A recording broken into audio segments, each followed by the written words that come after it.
जाऊ देणार नाही ही औरंगजेबाची जिंकड होती. आणि त्या दृष्टिकोनातून शिवाजी महाराज ज्या मार्गाने गेले त्या मार्गानं 4 वेळेला त्या जुन्या मार्गानं मी प्रवास केलेला आहे. आणि गेले त्यापेक्षा आले तो मार्ग भयानक आहे. आणि तो मार्ग आजच्या झारखंड आणि आजच्या छत्तीसगड या ऐन जंगलातून येतो. त्या सर्व जंगलातून सुद्धा गाव मी फिरून आलेला आहे. माझ्या कादंबरीतून आता नव्यानं बरीचशी प्रचंड माहिती येणार आहे. त्यामध्ये मी तुम्हाला सांगेन की पलामू नावाचं एक राज्य होतं झारखंडमध्ये. आज डाल्टनगंज नावाचं ठिकाण आहे, त्याला मेदिनी नगर म्हणतात. त्या मेदिनी राजानं, आदिवासी राजानं सुद्धा छत्रपती शिवाजी महाराजांना औरंगजेबाच्या विरोधात मदत केलेली होती. आणि शिवाजी महाराजांना सटकण्यासाठी अनेक वेळा स्वतःची घोडी आणि धनधान्य दिलेला आहे. तो सगळा परिसर मी फिरून आलेलो आहे. आणि मला वेगळं काहीतरी, जसं पानिपतच्या वेळेला मी वेगळं सांगितलं, झाडाझडतीच्या वेळेला वेगळं सांगितलं, तसं आता सुद्धा मला सांगायचा प्रयत्न राहणार आहे. आणि छत्रपती शिवाजी महाराज हे 16-17 ऑगस्टला आग्र्याहून निघाले आणि राजगडला पोहोचायला त्यांना 20 नोव्हेंबर पुणे आणला. आणि मधला त्यांनी 3-3.5 हजार मैलांचा प्रवास तो जंगलातून, जगन्नाथपुरीपासून, झारखंडपासून, रायपूरपासून, बस्तरवरनं खाली याला गेले हैदराबादावरनं गोवळकोंडा आणि मग ते इथं परत आलेले आहे राजगडला. एवढा प्रचंड प्रवास करून आल्यावर मातोश्री जिजाऊ साहेब विचारतात की शिवराय, त्या 10-11 लाख फौजेच्या डोळाचं तुम्ही कुठल्या मार्गानं कसे काय तुम्ही जादूगारासारखे इतक्या दूर सही सलामत आला? त्यावेळेला शिवाजी महाराज मातोश्रीला सांगतात की आऊसाहेब, अहो मी अशा परतीचा रस्ता पकडलेला होता की जो रस्ता औरंगजेबाच्या आबूच्या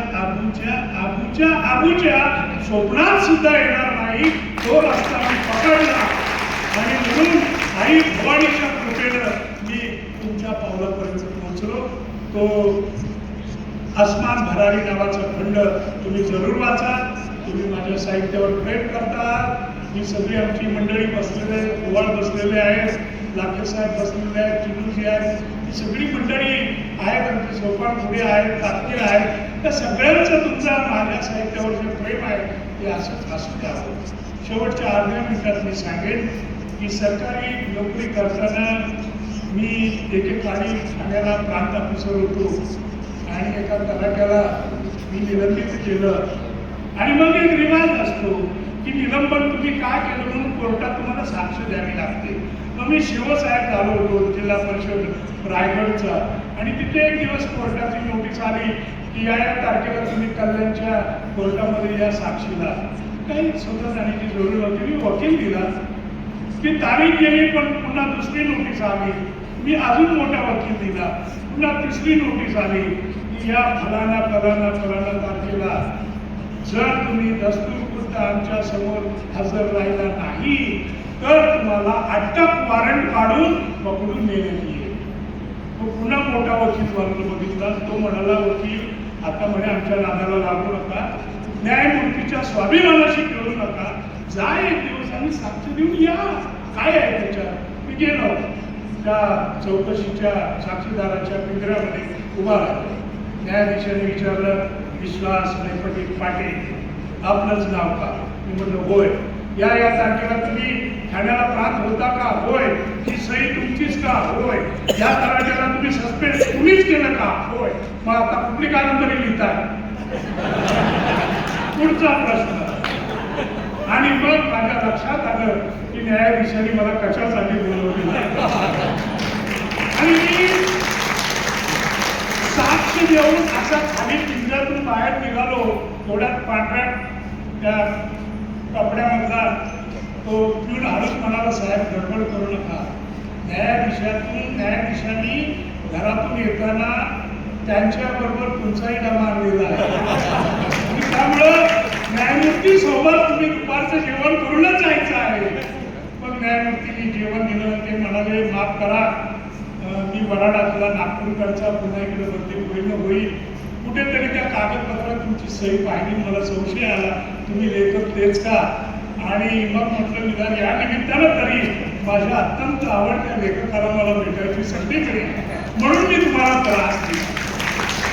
मला असं वाटतं या उदाहरणाचा लाक्षणिक अर्थ मी एवढाच घेतो की मी लेखक म्हणून काय लिहितो किंवा लिहिणार आहे याकडे जर न्याय देवता सुद्धा एवढ्या बारीक डोळे ठेवून बघणार असेल तर या पुढच्या काळामध्ये सुद्धा मला उत्तम लिहिलं पाहिजे आणि लिहिण्याचा मी प्रयत्न करेन असा शब्द तुम्हाला देतो आणि या कार्यक्रमाचा सन्मानाने स्वीकार करतो आणि आपली रजा घेतो. जय जय महाराज. सर ज्या पाटलांना तमाशामध्ये लावणी आवडल्यानंतर शिट्टी पण मारता येत नव्हती त्या पाटलांनी इतिहासाच्या प्रांगणामध्ये इतकी जोरात शिट्टी ठोकली की न्यायाधीशाला सुद्धा त्यांना समज काढून बोलवावं लागलं. इतका हा उच्च विचाराचा आणि उत्तुंग लेखक. प्रशासकीय सेवेची सुरुवात सुद्धा रायगडापासून झाली आणि रात्री 12 वाजता सरांना फोन आला, रायगडावरती वीज पडली. सरांनी कशाचाही विलंब न करता त्या तुफान पावसामध्ये रायगड गाठला. राजांच्या समाधीवर जाऊन पाहिलं की त्या विजेने समाधीला काही धक्का पोहोचला की नाही, पण ती वीज राजांच्या पायाजवळ येऊन पडलेली होती. आणि या लेखकाने सांगितले की त्या मेघडंबराला सुद्धा असं वाटलं की राजांना एकदा तरी कोणी साथ करावा म्हणून ती वीज खाली पडली होती. असं ज्वलंत लिहिणारा इतिहासकार या भूमीमध्ये आपल्या येतो आणि आपल्याला अर्धा तास पोटात भूक लागलेली असताना सुद्धा तुम्हाला कुठल्या चेहऱ्यावरती ते जाणवलं नाही. ही त्यांची ताकद आहे. प्रत्यक्ष ठिकाणावर जाऊन संशोधन करून लिहावं ही सरांची खासियत आहे. उंबरखिंडीच्या इतिहासामध्ये सरांच्या बरोबर जाण्याचा योग आला तेव्हा त्या माणसाची ऊर्जा आम्हाला कळाली. यानंतर या कार्यक्रमाचा समारोप म्हणून राजा माणूस राजा दीक्षित सरांना मी विनंती करतो की आम्हाला राजा सर द्यावा म्हणजे शुभेच्छा द्याव्या. टाळ्यांच्या गजरात डॉक्टर राजा दीक्षित आणि त्यानंतर जेवणाची सुट्टी नक्की.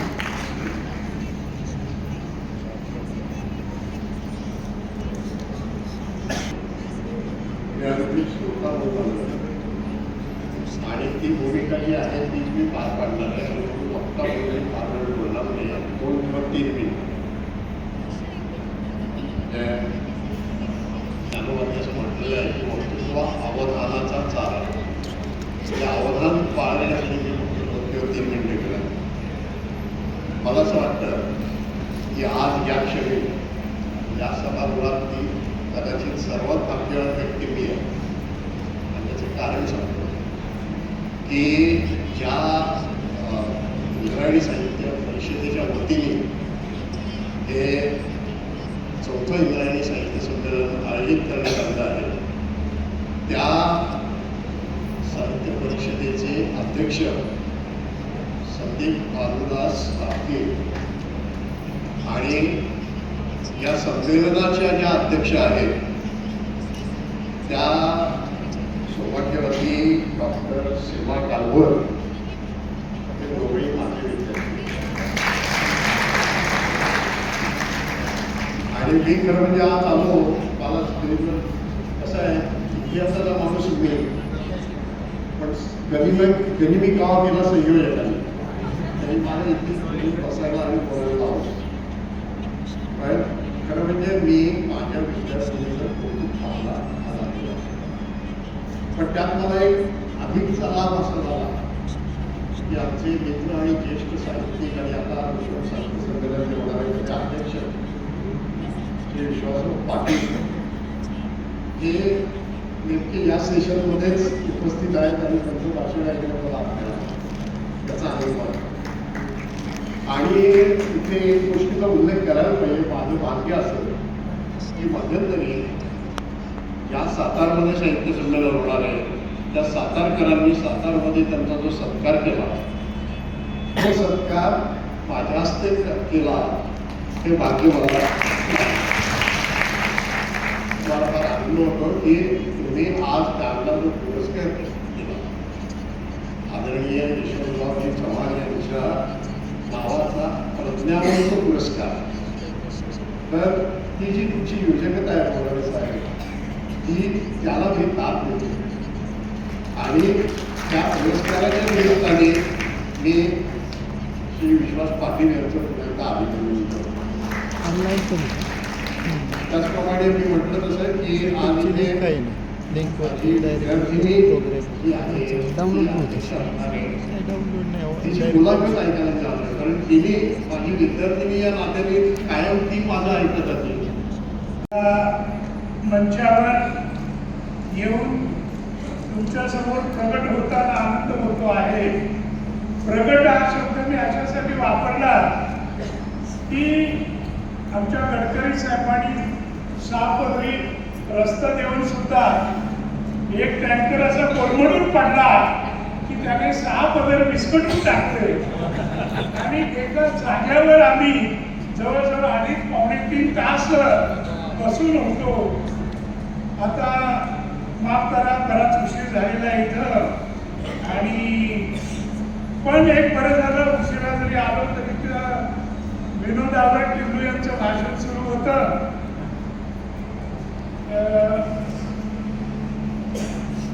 जीवनामध्ये बहुतांशी लोकांना गाल सोडतच फिरावं लागतं. अशा काळामध्ये ते गाल उंचावून हसा असं सांगतात, हे आपलं भाग्य आहे असं मी समजतो. या संमेलनाचे अध्यक्ष डॉक्टर सीमा सागर काळभोर, स्वागत अध्यक्ष निलेश उद्धव कोराटे आणि या ठिकाणी उपस्थित असलेली सर्व मंडळी, डॉक्टर नम जोशी येऊन गेले, बाकी बरीचशी मंडळी, त्याच्यानंतर आमचे इतिहास पंडित राजा दीक्षित साहेब आणि सर्वच इथं उपस्थित पाहुणे आणि मित्रांनो, तुम्ही मला हा जो पुरस्कार दिला माझ्या साहित्यिक योगदानाबद्दल, त्याबद्दल मी आपला खूप आभारी आहे. मला असं वाटतं की टिल्लूंच्याच गाण्याचा मी धागा पकडून तुम्हाला असं सांगेन की जीवनाची सुरुवात रडगाण्याऐवजी हास्य गाण्यापासून झाली तर जीवन संपन्न होतं. आणि पानिपत कादंबरीमुळे मी गाजलो तरी माझ्या पानिपताची सुरुवात सुद्धा हास्यातूनच झालेली आहे. हे तुम्हाला मला योगायोगाने सांगावंसं वाटतं. मी काही ठिकाणी सांगितले, लोक मला विचारतात की पानिपत हा शब्द तुमच्या जीवनामध्ये कधी, केव्हा, कसा, नेमका कसा आला? तर पानिपतावरचा धडा शिकवला जात होता तेव्हा मी इयत्ता 5वीच्या वर्गात शिकत होतो. 3 दिवस गुरुजी धडा शिकवत होते. बऱ्यापैकी हुशार विद्यार्थी असल्यामुळे मी दांडी मारली होती. 3 दिवस मी मामाच्या गावाला, त्या काळात मामाच्या गावाला सुंदर शब्द होता आजोळ. आजोळला गेलो होतो, ज्याला हिंदीमध्ये ननिहाल म्हणतात. आणि 4थ्या दिवशी मी आलो, गुरुजींनी मला बरोबर घेतलं, उभं केलं, म्हणाले पाटील उठा, सांगा पानिपतची 3 युद्ध केव्हा केव्हा आणि केव्हा झाली. माझी तारांबळ उडाली, मला काहीच माहिती नव्हतं पानिपत काय प्रकरण आहे ते.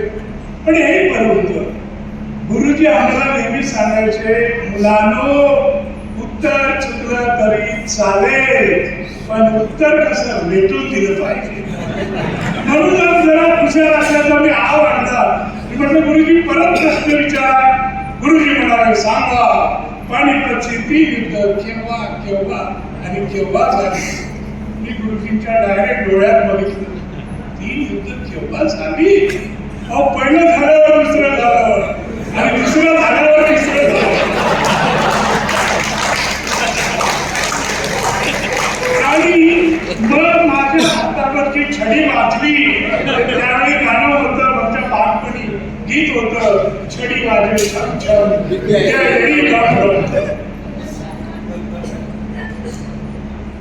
इंद्रायणी काठी देवाची आनंदी, इंद्रायणी काठी तुकोबांचा डोंगर, देहू आळंदी अशी तीर्थक्षेत्र असणारी इंद्रायणी.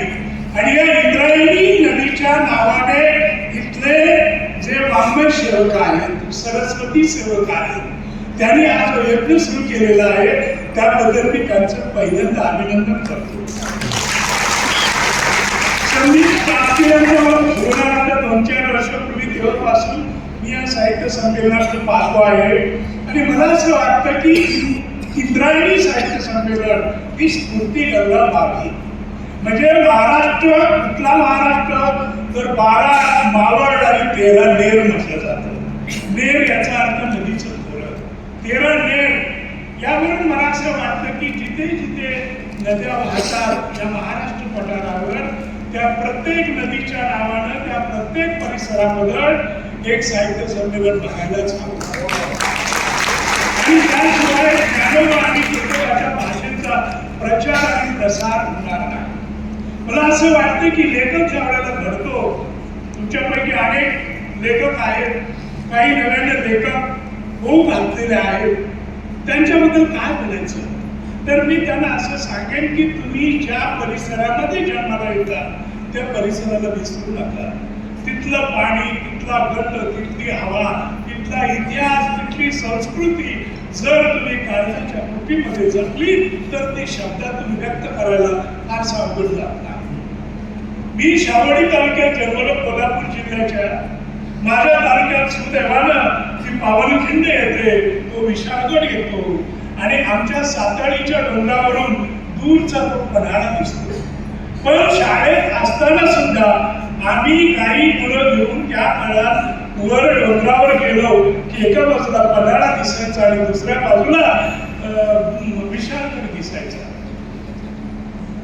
श्रावणामध्ये कमरे एवढं दूर गवत उंच यायचं आणि वाऱ्याने ते गवत हलायचं. त्यावेळेला माझ्या डोळ्यासमोर असं दिसायचं की समोरून बाजी प्रभू देशपांडे, फुलाजी देशपांडे, धनाजी संताजी यांची घोडीच धावत येत आहे आणि त्या घोड्यांच्या पायाने आणि टापाने हे गवताचं रान असं गडबडून जातंय, हलून जातंय, गदगदून जातंय. खरं म्हटलं तर पुणे जिल्हा हा सांस्कृतिक जिल्हा आहे आणि पुणे जिल्ह्यामध्ये जसे संत आहेत, महंत आहेत, तसे जगातले सर्वात उत्कृष्ट असे तमासगीर सुद्धा त्या पुणे जिल्ह्यातले आहेत. आणि त्यामुळे आमच्या उरसाला, आमच्या जत्रांना तिथून विठाबाई यायच्या आणि विठाबाई भाऊ मांग यांचा तमाशा असायचा आणि 2री-3री पासून आमचे चुलते आम्हाला तमाशा बघायला घेऊन जायचे. एक बरी पाठ, चला पाटलाचं पोरग घरात बसून कसं चालेल, तमाशाला गेलं पाहिजे आणि आम्ही तमाशा बघायला जायचो. पण मित्रांनो, ते तमाशे म्हणजे आता सारख्या नुसत्या अवखळ बागा नव्हत्या. कोणती पाटील आता ती लवणीवाली, काय नाव तिचं,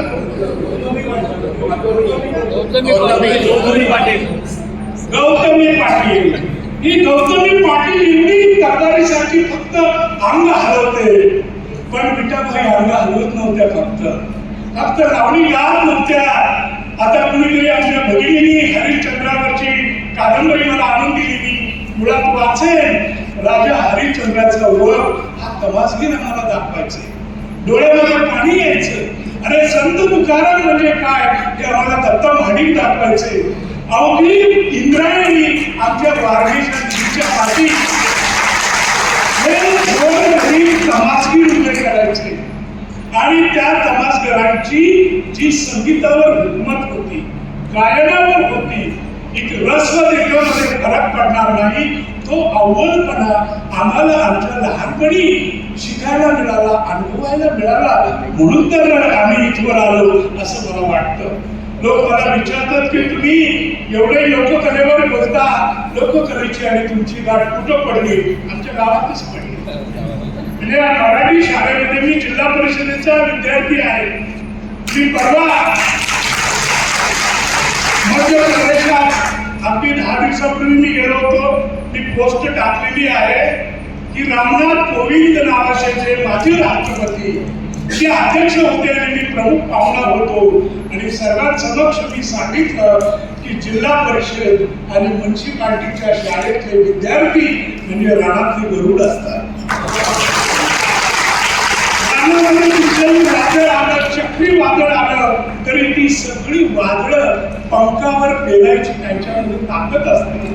आणि म्हणून मातृभाषेचं शिक्षण हे महत्वाचं आहे आणि म्युन्सिपालिटीतले आणि जिल्हा परिषदेमधले विद्यार्थी महत्वाचे आहेत. मी मुद्दाम तुम्हाला सांगेन मित्रांनो, आज महाराष्ट्रातले राष्ट्रीय आणि आंतरराष्ट्रीय कीर्तीचे जे जे संशोधक आहेत, शास्त्रज्ञ आहेत, त्यातले 90% हे आपल्या आईच्या भाषेत म्हणजे मातृभाषेत मराठी शाळेत जिल्हा परिषदेच्या शाळेमध्ये शिकले. आणि म्हणून जीवनामध्ये कुठलीही किती वादळ आली तरी त्याच्यामध्ये ते ताऊन सुलाखून निघालेले आहे. अरे काय कविता असायच्या आमच्या, देवा तुझे किती सुंदर आकाश सुंदर प्रकाश सूर्य देतो. हे गाणं एवढं सुंदर गीत लिहिणारे गहू पाटील हे याच कलेत. पडवे पाण्यासारखी कादंबरी या पावलातच आमच्या रवा यांनी लिहिलेली आहे. शांताबाई शेळके इकडच्या स्फूर्तातल्या कितीतरी संत महंत प्रज्ञावंत ज्ञानवंत गुणवंत हे या परिसराचे आहेत आणि या म्हणून या परिसराचा आम्हाला खूप अभिमान आहे. मला आठवतं की एकदा काय झालं की आमचे गुरुजी म्हणाले की कवितेचा तास, मुलांना तुम्हाला आवडेल ती कविता म्हणा. मग त्यावेळेच्या कविता एक चिमुकली पोरगी उठली आणि म्हणाली लाडकी बाहुली होती माझी. कोण म्हणाला ढुंपटढुंप लेझीम चाले जोरात, दिवस सुरीचे सुरू झाले ओला सारा बैल वाजले. आता दुर्दैवानं पुढच्या काही दिवसांनी विद्यार्थ्यांना बैल दाखवण्यासाठी 200-300 किलोमीटरवर तिकीट काढून कुणी सांभाळ असेल तर बैल दाखवावं लागेल.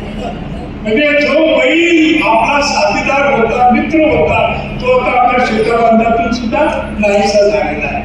तर ती सुंदर कविता सुरू होते आणि मग मी पण कविता सुरू केली.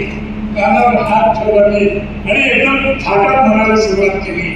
निसर्ग बाई चंद्रकळा टिपक्याची, तिरपी नजर माझ्यावर या साजऱ्या हरीची. शिडी मारून पडतो डोळा भोपळांचा मेळा, राधिकेला आवडून धरतो मिठी मारतो गळा. निसर्ग बाई चंद्रकळा. गुरुजी म्हणाले ओ पाटील थांबा थांबा, हा शाळेचा क्लास आहे, वर्ग आहे, ही तमाशाची कणात नव्हे. तुम्ही पाटील नंतर आला आणि निघून जा. 1970-71 पर्यंत आमच्या भागातले सगळे शेतकरी कधी अस्वल अंगात घ्यायचं, कधी सर्प करडू असायचं, वाघ असायचे, म्हणून रानात जाताना भाल्याची पाटी एवढा लांब भाला घेऊन जायचे. आणि आमच्या चुलत्याला कळलं की पोराला आपल्या शाळेतून मास्तरांनी बाहेर काढलं. ते भाल्याच्या पाठी सगळंच आले. हे म्हणाले का मास्तर पोराला का बाहेर काढलं आमच्या? काय नाही चुकलं लेकरांचं. म्हणजे हे काय लेकरू आहे? अहो राधिकेला काय घेतोय आवडून मिटिंग लागतंय, नैसर्गिक बाई म्हणतोय, हा काय विद्यार्थी आहे? नाही म्हणे हा चांगला विद्यार्थी आहे. म्हणजे माफ करा पाटील, तुमचा हा विद्यार्थी आमच्या शाळेला झेपणार आहे. तुम्ही दाखला घ्या आणि दुसऱ्या शाळेत जा. आमच्या चुकते समंजस होते. ते म्हणाले आपण मास्तर कळू द्या ना, काय चुकलं आमच्या लेकराचं? आता म्हणाले निसर्ग बाई चंद्रकळा टिपक्याची म्हणतोय काय? आमचा चुलता हसला म्हणाला मास्तर लेकरानं आमच्या हे गाणं म्हटलं, गवळण म्हटली म्हणून तुम्हाला राग आला, पण ती कोणी लिहिली हे तुम्हाला माहिती आहे का? गुरुजींना काय सांगता येईल. मग आमचे चुलते म्हणाले अहो ही एकनाथ महाराजांची गवळण आहे. आणि ज्या शाळेला एकनाथ महाराजांच्या गवळणीचं अपचन होत असेल असली शाळा चालणार आम्हीच दाखला घेतो. मला असं वाटतं की अशा राणापाडातून गावातून नद्या पूर जंगल डोंगर बघत मी आलेलो आहे आणि म्हणून तिथं जे होतं ते टिपण्याचा मी प्रयत्न केला. ऐतिहासिक कादंबरीमध्ये नेताजी सुभाषचंद्र बोस, जपानी फौज आणि इंडियन आर्मी यांच्यात संघर्ष कसा झाला, ते उपाशी कसं मरत होते, काय हाल होत होते. अरे आम्ही आमच्या गावात बघायचो लहानपणी, कड्यावरून खाली बैल पडला, मध्ये पूल असायचा, डॉक्टराची भेट दसऱ्यापर्यंत व्हायची नाही. मग एखाद्या माणसाचा पाय मोडला तर काय करायचं, जनावराचा पाय मोडला तर काय करायचं. मग आमच्या देशी पद्धती होत्या. आम्ही ओला बांबू काढायचो, तो तोडायचो आणि त्या बांबूच्या वरची जी लव आहे ती लव घेऊन त्या कामटाचं आम्ही ते बँडेज करायचो की ज्यातून तू यायचा नाही. जनावर आणि माणूस सुद्धा डॉक्टरांच्या ट्रीटमेंट पेक्षा चांगला तयार व्हायचा. आणि हे सगळे अनुभव मी त्या पानिपतच्या युद्धाच्या मध्ये वापरले. ते अनुभव मी पुढेही वापरले. मला असं वाटतं की लेखक असा घडत असतो. काही विद्यार्थी किंवा लेखकही मला विचारतात की आम्ही किती तर्जुमे करायचे, म्हणजे किती वेळा कादंबरी लिहिली, किती वेळा कविता लिहिली म्हणजे उत्तम होते, किती आकडे करायचे. मी त्यांना म्हणतो की अरे मित्रांनो, तुम्ही स्वतःला एक प्रश्न विचारा.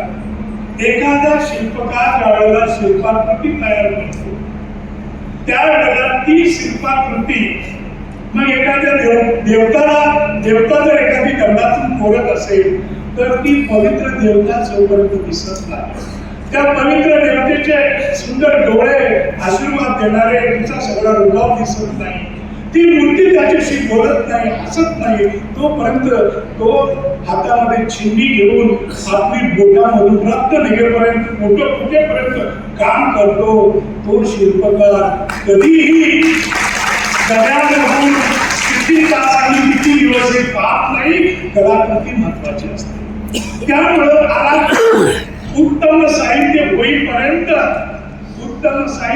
होईपर्यंत तुम्ही इकडे तिकडे बघायचं नाही. तुम्हाला त्याचा सुगंध जाणवला पाहिजे.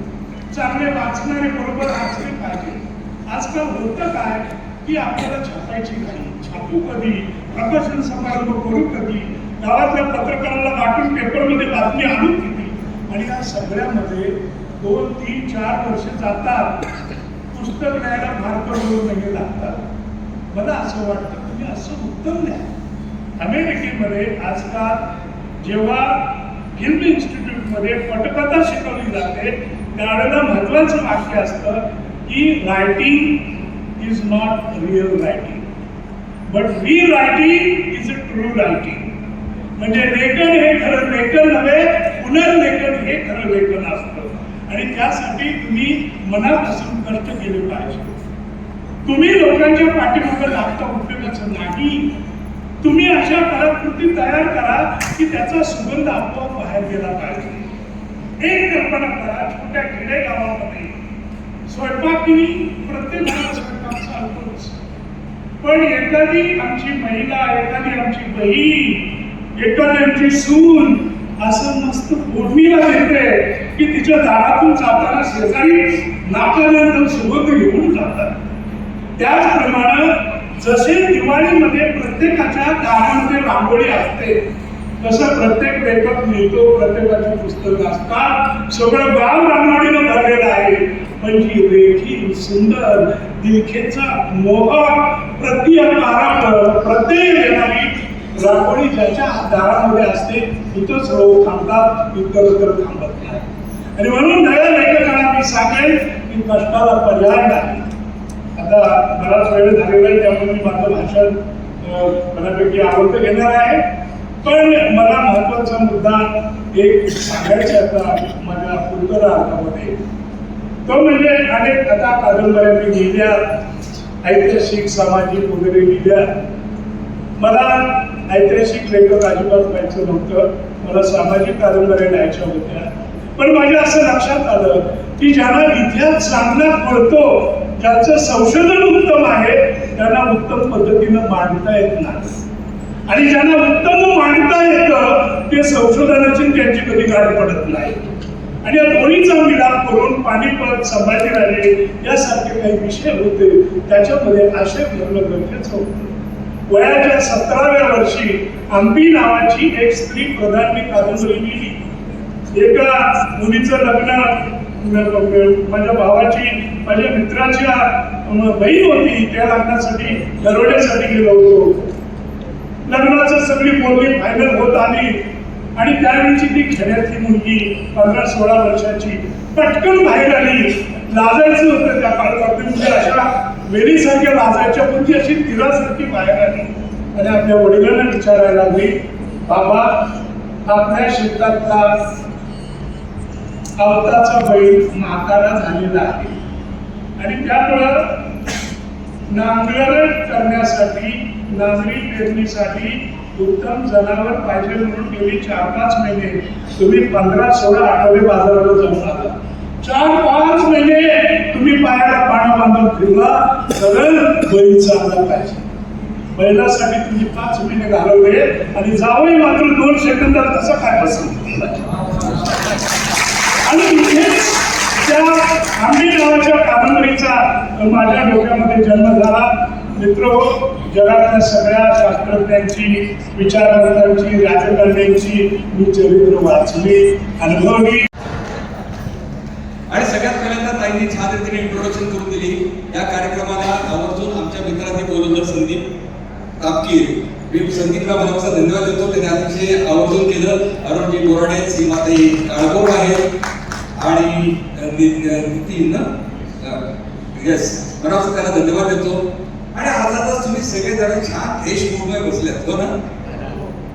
आता सगळं आमच्याकडे 3 वेळा लोकांना हसवण्याचं काम करतात. माझ्या वडील मुलं टिल्लू, मी स्वतः, माझी मुलगी हर्षदा, थोड्यात वडिलांपासून मुलीपर्यंत जर का विचार केला तर लोकांना हसवणं या क्षेत्रात आमच्या घरात 64 वर्ष पूर्ण होत आहे. मग आताचा कार्यक्रम कशासाठी सांगतो? टीव्हीचे आणि स्टेजचे कार्यक्रम करताना मला लक्षात आलं, लोक कार्यक्रमाला येतात, तिथे आले की असतात, पण घरी गेलं की पुन्हा एकदा गंभीर. आजकाल हसायचं म्हटलं की ना नफा न तोटा असा चेहरा करून हसतात. ते हसतंय का रडतंय कळतच नाही. काही काही लोक राजांची फक्त एक काळ वरती बोलतात, फक्त एवढंच. संपला आजचा पोटा संपला काय बोलायच. आणि काही काही लोक तो मूळव्याध झाल्यासारखी हसतात. पण तुम्ही सगळे छान हसतात ते बहुत माझ्या लक्षात आलंय की तुमच्या त्या कुणालाच काय चतुर लोक आहेत, बरोबर लक्षात आलं. पण 30 वर्षापूर्वी काय झालं, एक कार्यक्रमासाठी गेलो तर तिथे ऐकलं, एकदा वक्ता आला होता, तो सारखा सांगत होता सकारात्मक विचार करा. ऐकलं का तुम्ही? Think positive. तो समजत होता सगळ्यांना, थिंक पॉझिटिव्ह, थिंक पॉझिटिव्ह. त्याचं थोबाड असं कसं काय थिंक पॉझिटिव्ह व्हायचं. आणि मला लक्षात आलं, थिंक पॉझिटिव्ह पेक्षा ऍक्ट पॉझिटिव्ह जास्त महत्वाचं आहे. या सर्व सकारात्मकता आणायची कशी, म्हणून मी हर्षण माझ्या अभ्यासाचा विषय केला.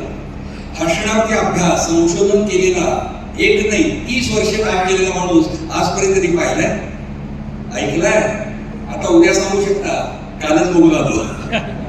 तर ते हसण्याचे शारीरिक, मानसिक, बौद्धिक, सामाजिक काय फायदे होतात. वृत्ती त्याने बदलता येईल का, भांडवृत्ती कमी करता येईल का, आनंदी माणसं निर्माण करता येतील का, उत्पादकता वाढवता येईल का, अशा अनेक गोष्टींवर काम करायला लागलो. आणि त्यातल्या ज्या काही गोष्टी सापडल्या ते आजचा कार्यक्रम. पण त्या कार्यक्रमात पारंपरिक नाही. पारंपरिक कार्यक्रम कसा असतो, समोरच्यांनी बोलायचं, तुम्ही ऐकायचं आणि दोघांनी आपल्या घरी निघून. हा कार्यक्रम त्यातला नाही.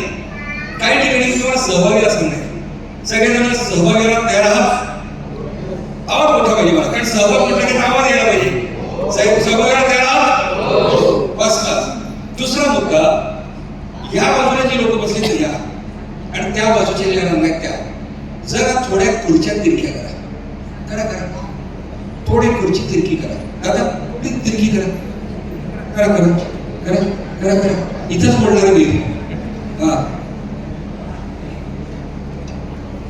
हा, काय होतं, मगापासून संमेलनाच्या सुरुवातीपासून असेच बसले. बाहेर पडताना प्रॉब्लेम येतो ना. पण मला विचारायचंय, आता तुम्ही जे आहात आणि मगाचे तुम्ही, आता तुम्हाला जास्त बरं वाटतंय का? या सर्व अरे मुद्दा एवढाच आहे, फक्त खुर्चीचा अँगल बदलला तर बरं वाटतं. मग विचाराचाच अँगल बदलला काही छान. त्यामुळे हा कार्यक्रम अँगल बदलण्याचा असेल तर कुठे आपण दाद देऊ शकता, आनंदी होऊ शकता. कारण आजकाल लोकांना गंभीरपणाचा आजार झालाय बघा. मग या सगळ्यात बाहेर पडण्यासाठी हा कार्यक्रम आहे. तुम्ही प्रत्येकाने कधी फोटो काढले, फोटो काढताना आवाज येतो, कुठला आवाज येतो? Click correct. यानंतर मी बोलताना कदाचित अचानक एखादा नवा विचार तुमच्या मनात क्लिक होईल. जर तो क्लिक झाला तर डोक्याच्या हार्ड डिस्क मध्ये स्टोअर करा. आणि हा माणूस असं का बरं बोलत होता याच्यावरती आज रात्री 5 मिनिटं तरी विचार करा. करणार का? आणि तो विचार करता करता आतापर्यंत 12 लाखाहून जास्त लोकांना आनंदी जगण्याचा नवा मार्ग मिळाला आहे. त्याच्यामध्ये तुम्ही आनंद मला चला सुरू करूया. हा कार्यक्रम कोणासाठी? तर टेन्शन असलेल्या लोकांसाठी. तर मुद्दा एवढाच आहे, इथं जमलेल्या प्रत्येकाला आयुष्यात कमीत कमी एकदा तरी टेन्शन आलंय. रोज येतंय. Very good. छान. अहो आजकाल ज्याला त्याला टेन्शन टेन्शन टेन्शन टेन्शन आणि ज्याला टेन्शन नाही त्याला ह्याचं टेन्शन ते मला का टेन्शन नाही. ते मोबाईल मोबाईलचं टेन्शन आहे ना. एक 15-20 वर्षांपूर्वी बघा, घरी आलेल्या पाहुण्याला तुम्ही विचारलं चहा हवा का, त्याला बरं वाटायचं.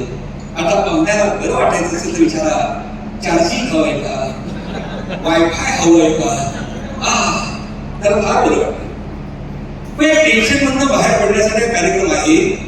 मग जरा एक गंमत करूया, सुरुवात वेगळ्या रीतीने करूया. म्हटलं तर उत्साहाने सुरुवात करायची आहे, पण जरा ताट बसा. हा संपूर्ण कार्यक्रम हास्यावरती आपल्या थेरपीवरती आधारित आहे. त्यामुळे ताट बसून घ्यायचंय. ताट बसा.